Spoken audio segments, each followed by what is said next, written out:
Hello, so this video is on why I believe water is the key to all sciences and the key to all spirituality. It's the key to understanding. Like, without understanding water, you can't understand the nature of your own thought, right? So when you're thinking, that's what's happening when you're like trying to discover true beliefs. When people are discovering true beliefs, some people call that science, some people call that spirituality, right? But it's whenever you're trying to have it so that your beliefs or your thoughts or your mind or something like that is oriented or connected to truth, reflecting of truth. That's kind of where the science or the spirituality words. And so what a lot of people think that means is they think that, like, oh, they're going to be told what the truth is, and then once they believe that, or once they hold that, or once they repeat that, they go, oh, my thoughts are true, and so my beliefs are true, and then what I think about myself is true, so everything's kind of like true. And then when people say true, people know that reality is eternal. People know that reality is already there. Your thoughts are this like hyper-ephemeral thing. Your beliefs are this hyper-ephemeral thing. So everyone's trying to anchor their thoughts in reality so that their words reference something real. And this is the way that this problem is experienced directly, and it's fractal, is that, imagine you're listening to imagine yourself when you've only heard of something. Like when you've only heard of a sport, or when you've only learned about a sport, or when you've only whatever, and then think about all your thoughts about it then, and then imagine yourself doing the actual activity, and think about how much that fills in. Like you'll notice that really the beliefs or the thoughts about an activity have almost no substance. They have no body, right? And it's only when we have an experience do our thoughts actually kind of lay over on top of the phenomenon or on top of the pattern, so that they reflect the pattern.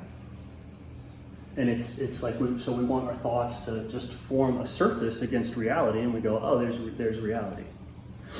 And so people think that it's like a belief isn't going to do this. You want all of your thoughts and your thinking in general to be referencing something true, which is referencing experience, referencing something real in reality, versus referencing a network of ideas. Right? If we have a belief or a concept, and when we dig into that, and the way that we dig into that is intellectually or through a network of thoughts, our ideas don't. It's just a cloud of ideas where everything's connected to everything else, truly, in this sort of non-existent space. If our thoughts, whatever we have, the structure of our thoughts, that can be pressed into reality through experience, right? We do experiments in both science and spirituality. There's experiments that are done. The goal of an experiment is to have an experience that informs or dictates the structure and the activity of our beliefs. So if we don't have experience in a word, or if we don't have experience in a concept, none of our thoughts about it are correct, no matter what their shape, because they're all referencing emptiness. Right? So we have to go oh, how do I connect my thoughts to reality so that my thoughts reflect and express reality? That's the goal of science. All scientists are I'm not going to say anything unless it is dictated to me by my experience, unless it is dictated to me by experience. I don't want to say anything in this realm of ideas and networks and anything where everything is connected to everything else, if you think about it hard enough. So with science, a big word in it is field.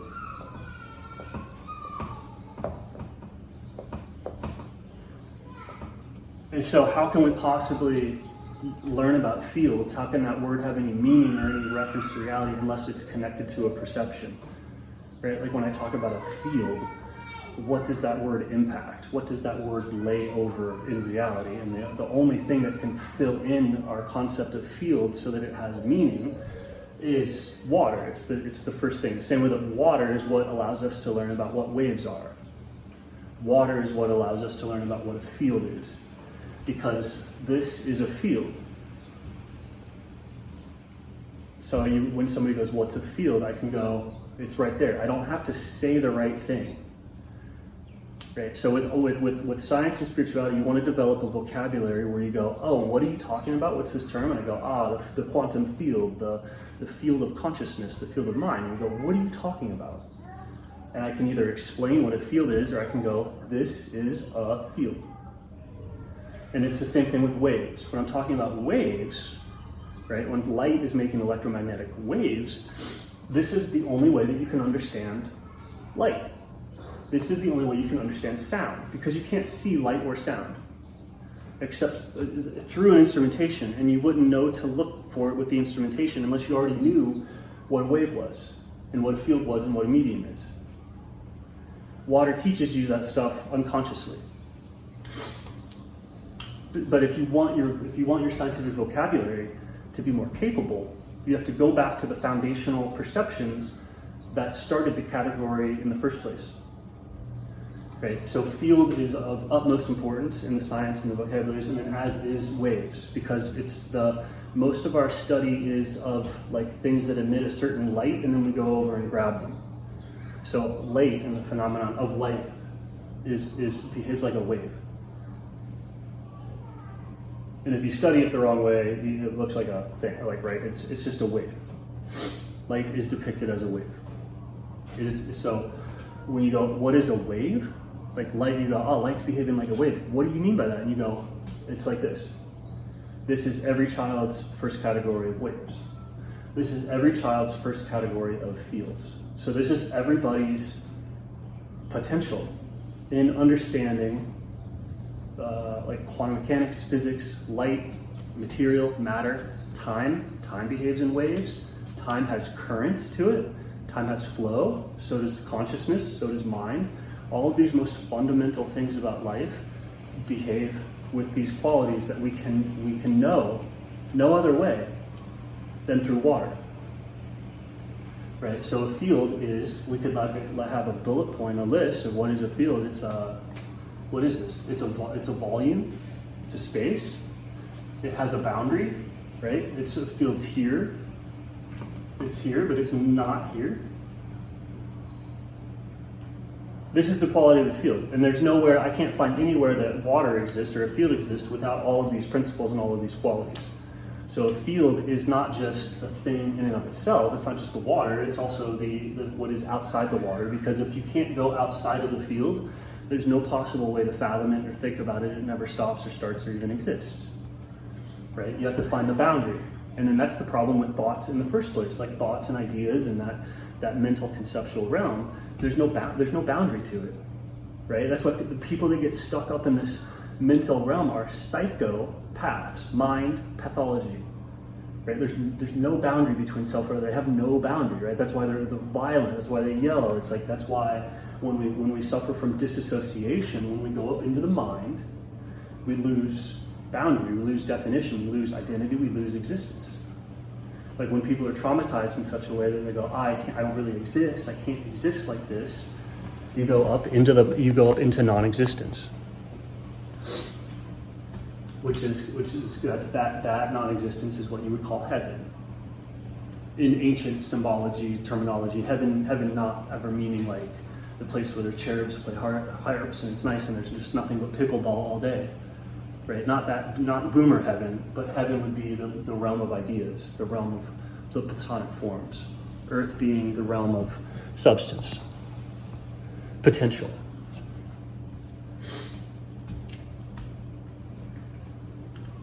Right, so when you talk about a field, you're talking about this. It has a surface. All known fields support waves.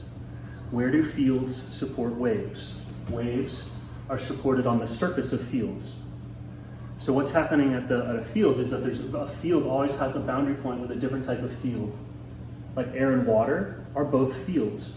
Air doesn't exactly perceptually exist the way that water does. I can't feel air as an object. With water, with a glob of water, I can like hold it in my hand as an isolated object. Air is too rarefied to exist as an object. That's why it is, to a human, it's less of a field. It's just emptiness. To a bird, the air is much thicker. To a bird, air is like water. And so these things are nested, they're stacked on top of each other. And the boundary point between fields is you can get waves. That's where waves exist. So at the boundary point between two fields, that's where light exists. There's no other place where a wave, like even if you're doing like a compression wave, like let's say that you're not having surface waves, but you're doing a compressive wave where I go poof and shock and all the water goes back and forth without any wave motion, and you go, oh, there's a wave, but it's not at the surface. That wave really only exists and only manifests at the surface or at the boundary. Where the water ends is where that wave hits. And it's the same thing with these guys. Like with a wave, there's all sorts of water circulation happening as the wave goes by, but it still has to have this emptiness, this nothing.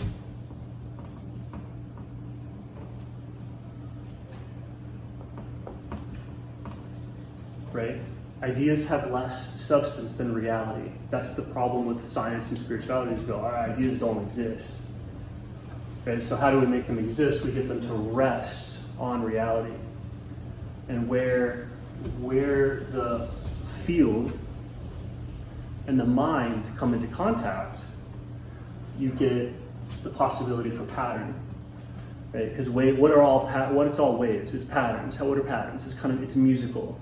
There's the distance between things, like the distance between heartbeats and hormone releases and sentences and words and tones and all that. The distance between waves of different frequencies, right? What makes each one of my words different is I'm using different frequencies, right? So I'm varying the waves, and I'm varying what types of waves are next to what types of waves, and I'm varying the cadence. And so where there is a meeting place that waves can take place, then you get something capable of holding pattern, right? You get something capable of holding perception. Perception is kind of the basis of pattern, because what's perceived, the mind is perceiving. Where does the mind perceive at? Where does the mind perceive? The mind perceives at the surface of itself. What does the mind perceive? It's perceiving waves. When you look at what's the mind perceiving? Objects. What are the objects? Light. What is the light? It's waves. The sounds, the words, the speech, the ideas, what are those? What's a word?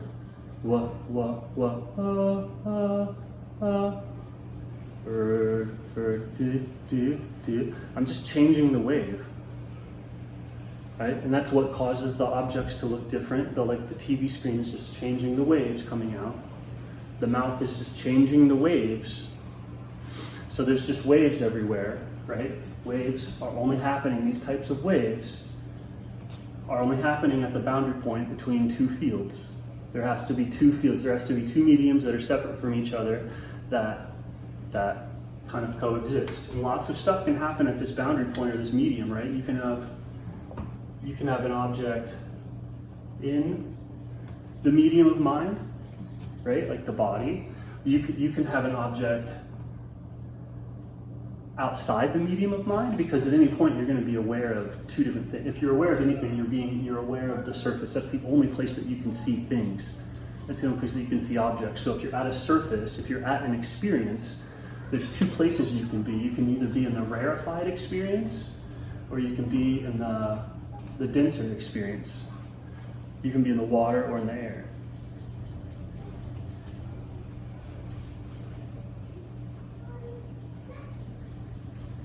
No matter what, that choice is always, if you're at the surface, that choice is there, and you're connected to here. So you can always either try and come up more out of the experience. You're connected to air, that's why you're conscious. You can always either try and inflate more to get up and out and away from it. And if you get all the way from it, then it'll go away. There will be no experience. And the same thing from here. You can try and eat in the experience, become heavier, denser, more like reality, right? Take the water in, take the denser medium in, take the stuff that is outside of mind, influencing mind, right? The water controls the mind, right? It's the mind plus the water that makes the surface, but it's the water that's in control of the surface, because the water is the surface. right? Like if you were going to like say, hey, how do I participate in reality the most? How do I know the most about reality? You could say the modern materialistic perspective is to be like, I'm going to memorize all these waves, right? Where the other ways I'm going to become that which is, right? Like this is not a new story. People kind of figure this out, but I'm just saying that this pattern is fundamentally present in water, and water is what teaches people to even be able to even remotely halfway think about things like mind or consciousness or pattern or light, unconsciously or not.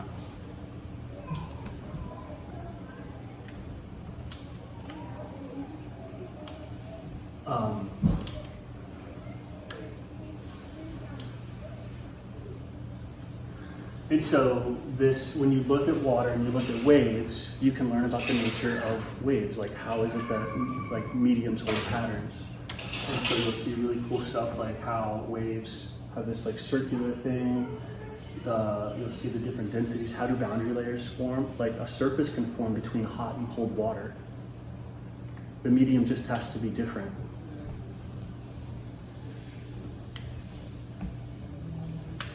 And if the medium's different, then you get a situation where you can have waves, right? And then so the waves are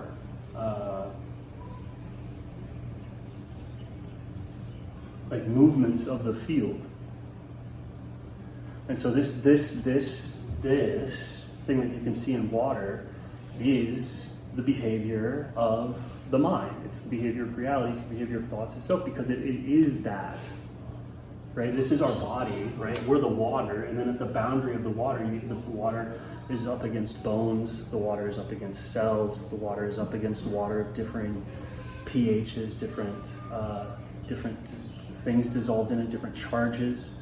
Like, so there's just nothing but water in the body, which is where the breath is. Like the breath of life is in the water, and then the water is up against, you know, it's the surface of the water is against the DNA, it's against the cells, it's against all that, and so all of that stuff is changing the surface of the water in the body, and then the change in that surface of the water is what is perception, light, matter, like everything. That's the boundary, or that's the boundary condition of our mind, and that's how the boundary condition of the mind works. And it's like you could study this for a long time, but if you want to be able, like anybody who is thinking correctly has conformed their mind to these rules, to these principles.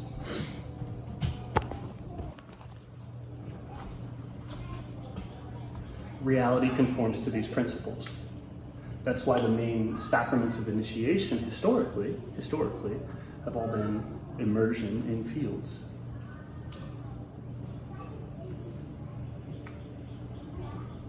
And even if you look at something as it's all in fields, when you light something on fire, it's dissolving or becoming field. So that's another way to see the field, is like once you see something burning or consumed away or turning into the field, turning into the imagination, sort of, for real, like it's really there. Like when you light a match, the it goes away, it goes into the air.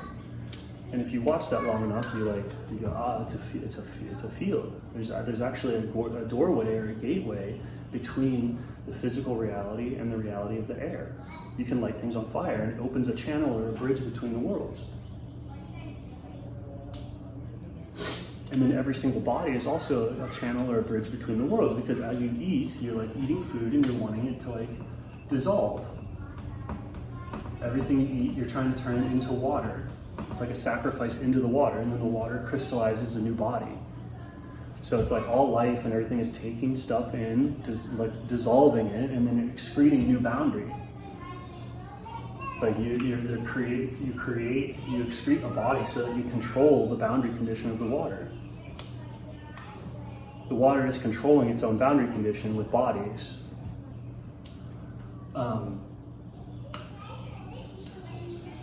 And so, yeah, this is what's happening when you do science, when you think, when you do research and all that. It's this pattern, this behavior of water. So you can't understand anything that you're doing at a meta level with any sort of self-awareness unless you realize that, oh, what's the pattern playing out? The pattern is the pattern of water. That's the primary categories. You're born into water. Like the water is the first experience, and so as such, all ideas about fields, all ideas about waves, all ideas about space, all ideas about holding, right? Like if you go, oh, God is something that contains, that holds, that contains the whole world. How is it that God contains the whole world? The only way that you can even fathom that is as a field, as a stepping stone, just like a pool contains everything in it.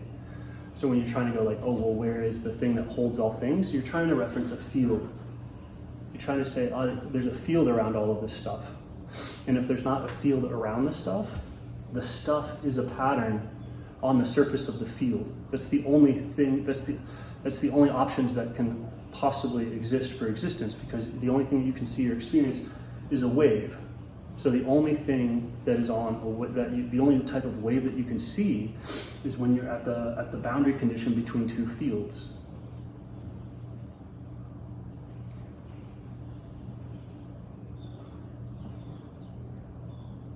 So that means objects, if an object is inside of water, if it's inside of a field, then there's a bubble around it, and then it's surrounded by the field, and then there it exists. Or it's on the surface of field, right? Still surrounded, right? Or it's in the air, and if it's in the air, it's not part of the air. So it's always going to have a tendency to want to fall back to the ground, right? You could have objects outside of mind, sort of, but it's an unstable situation. It's like a water drop that comes up and then falls. And being in mind is also kind of an unstable situation. You either want to fall down to where nobody's ever going to see or think about it again, or it tends to rise up. This is the behavior of all objects that enter the mind, because the mind is a field, and so this is how objects behave in a field. They sink, they float, there's buoyancy, there's boundary conditions, there's waves, right? So all ideas, all concepts, all notions is going to have this pattern. The only way to really understand that pattern is if you see it. So you can like see the pattern, and you can try and see the pattern playing out in your lives through a sequence of events, and you go, oh, I see the pattern in mine, because I go, oh, this led to this, led to this, and I go, I see the pattern. But with water, you can see the pattern directly over instantaneous time scales. Like any pattern I'm talking about in water, you could be causing a big whirlpool, a big whatever, and you're seeing like a pattern that normally you would only see if you waited for a whole year or a decade or like thousands of years. It's like these big swirling patterns in time. You can see like, oh, there's a fractal swirling pattern right in front of me in this bucket. And so you can see that, and then you know firsthand like how to think about that larger pattern of the year. So when you see these patterns of the mind in water, you know firsthand how to think about objects. You know firsthand how to think about thoughts. You know firsthand how to think about bodies. And water is the bridge between that abstract knowledge that's not connected to anything, and it's the bridge of the connection to reality. That's why when you're born, you come through water. The water breaks, you come out of water. And then even when people think they're born again, or where they get connected to truth or whatever, they associate that with going into water and coming out of water.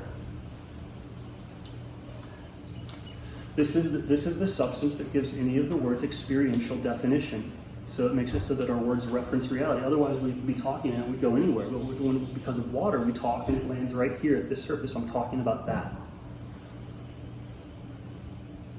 And that thing of where my language, my attention or whatever is talking about, that is right there, exists right there, is based on the ability of water to form a surface and a wave, so that wave, that pattern can exist in a time and a space and a location. Without a surface, the field is infinite, and so nothing in it can be said to exist separate from anything else. So it's only with these two, at least two, and you can see how there could be a surface above this and a surface below that, right? And the reason I'm not falling through the floor is because my buoyancy is so great. It's like if the floor was made of mercury, I would still only sink in about this much, because the buoyancy of my fields, the density of my fields is so much less that I float in a field of mercury. Okay? I'm floating on the field of the floor.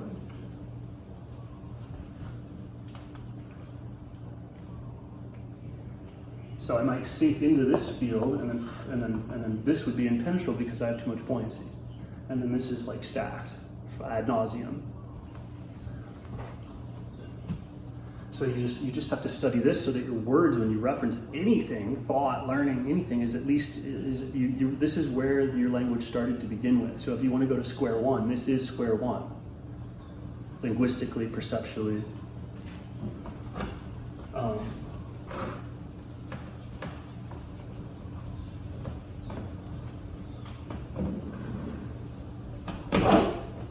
Right. So this is the nature of positive and negative.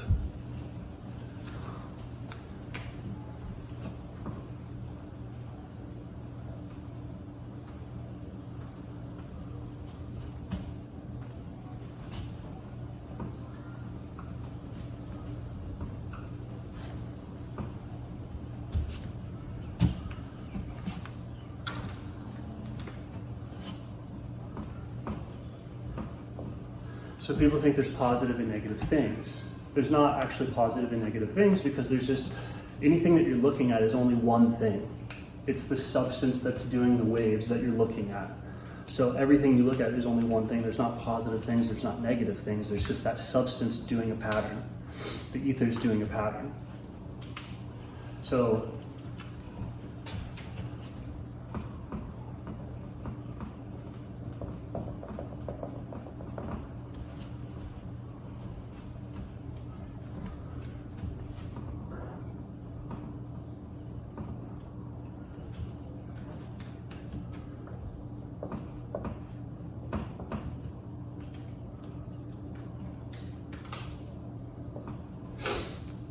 all fields, all mediums want to come to level. And so when you push the field, when you cause a trough in the wave, that creates a pocket or a void that wants to close itself. The surface wants to come back up. And so that's what creates the illusion of like positive. It's just the field seeking level. And then it's the same thing with negative. If you cause a wave and you have this big mountain of water, that water wants to fall back down. And that desire to go back down towards level is negative.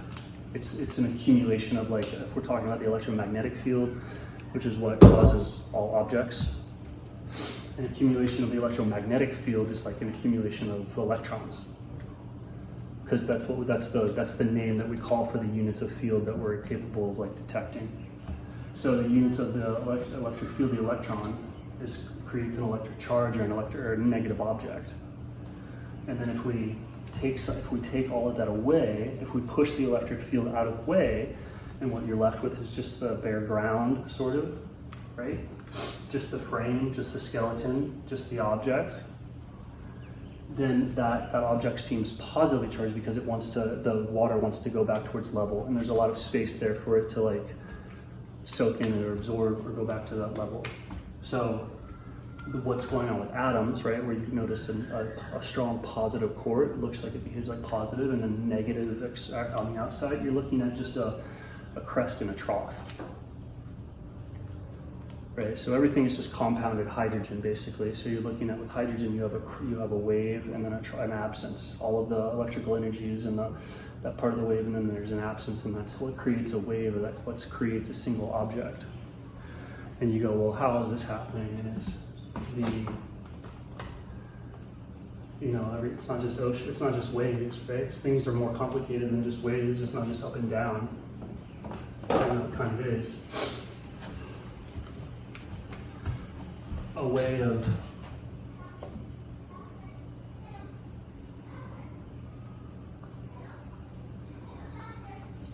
packing a ton of wave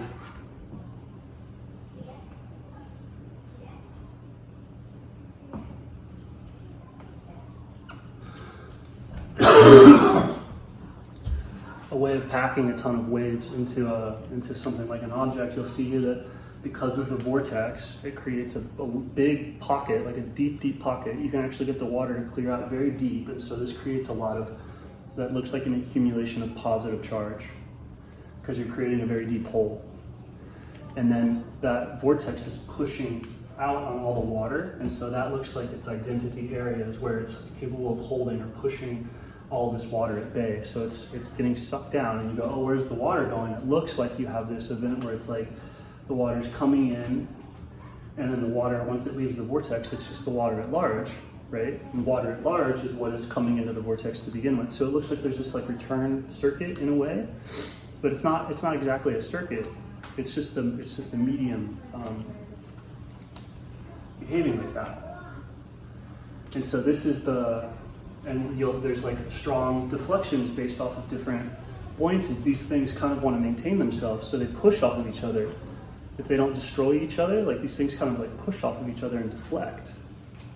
Or you can get into these stable resonant patterns, but this is the other primary thing that you have to see of like how does a field, how does the electromagnetic field create the experience of objects if all it is like a medium that holds patterns, right? When it's just a wave pattern and you're just seeing something like light, it's not really there. You can't touch light exactly.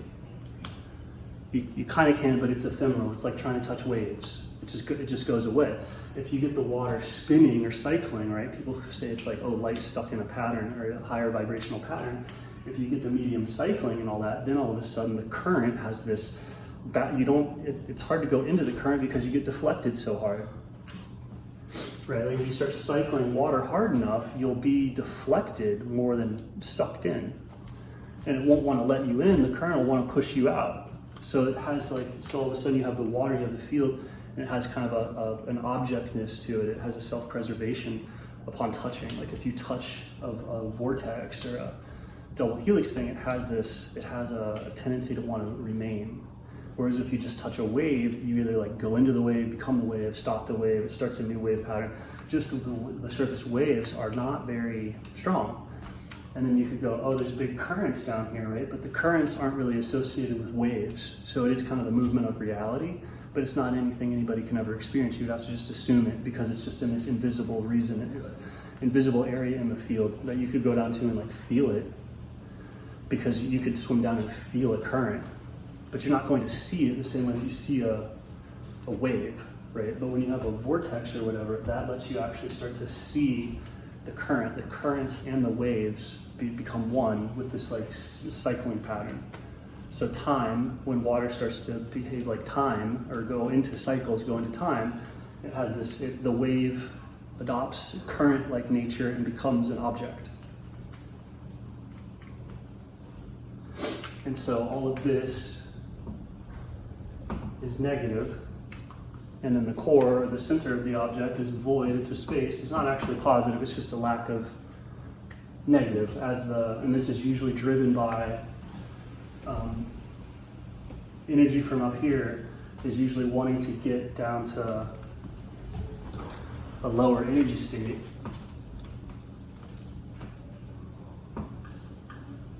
And so as that energy flows, and it hits the water, as it starts to go through the water gets out of the way and starts to vortex, it starts to eddy, it starts to spiral. And so this is, at a small scale, you're looking at, matter, atoms, stuff like that. And at a really large scale, you're looking at time itself, galaxies, the flow, it's all one thing, basically. Each universe is one field, so to speak. And that stuff's all impossible. It's impossible to understand any of that without water. And with water, it's all very self-evident because water just does that. So you can look at it, you have the experience, then your words have the meaning of having experience behind the words, and then you can then you can study. Like you can study because you know what you're looking for. Everything is related in this way. So if you can see how things are, then it's just an intuitive exploring, and not this like, oh my God, everything's random, chaos, chance. Like it's just not that. So science done from the standpoint of I'm blind isn't. It's just